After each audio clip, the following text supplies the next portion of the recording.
The hug that sparked a storm. In a small-town daycare, where bright colors painted the walls and laughter filled the air, two toddlers were about to teach the world a lesson, one that some adults weren't ready to learn. Amira was just 3 years old, bubbly, curious, with the kind of smile that could melt even the grumpiest heart. She loved blocks, picture books, and her best friend Lily.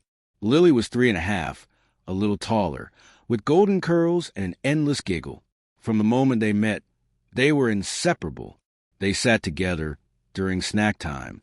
They built towers taller than themselves. And every morning, they hugged like they hadn't seen each other in years, even though it had only been a night. It was one of those hugs that started everything. One morning, as parents dropped off their kids, Lily spotted Amira across the room. She ran, arms wide, and Amira ran too. They hugged, tight, long, genuine. The other kids barely noticed.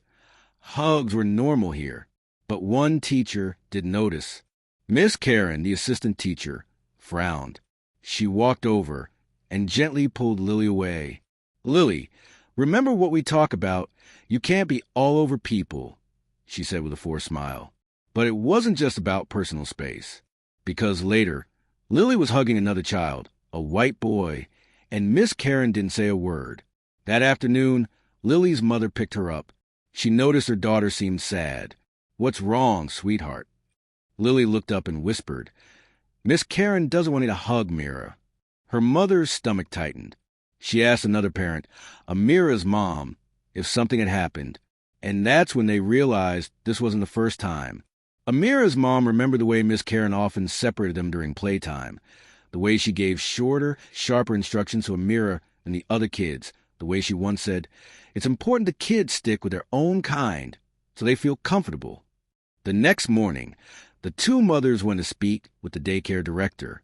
They explained what had been happening, the separation, the rules that only seemed to apply to Amira, and the way Lily's hug had been treated like something wrong. The director listened.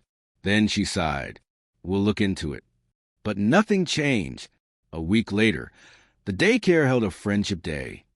The children were encouraged to bring cards for their friends. Amira made one for Lily, pink, covered in glitter, with the words, "I love my best friend," scribbled in marker.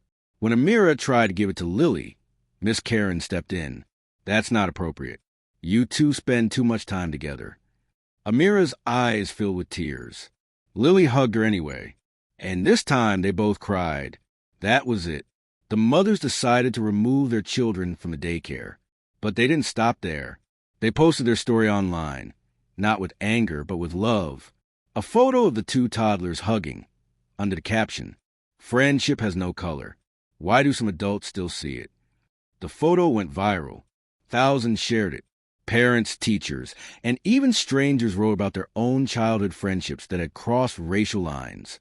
Some people were outraged, not at the hug, but at the fact that it had been treated like something wrong. Others shared hope, saying, "If only more of us could love like these children do." Children aren't born seeing color as a barrier. They're taught to see it that way.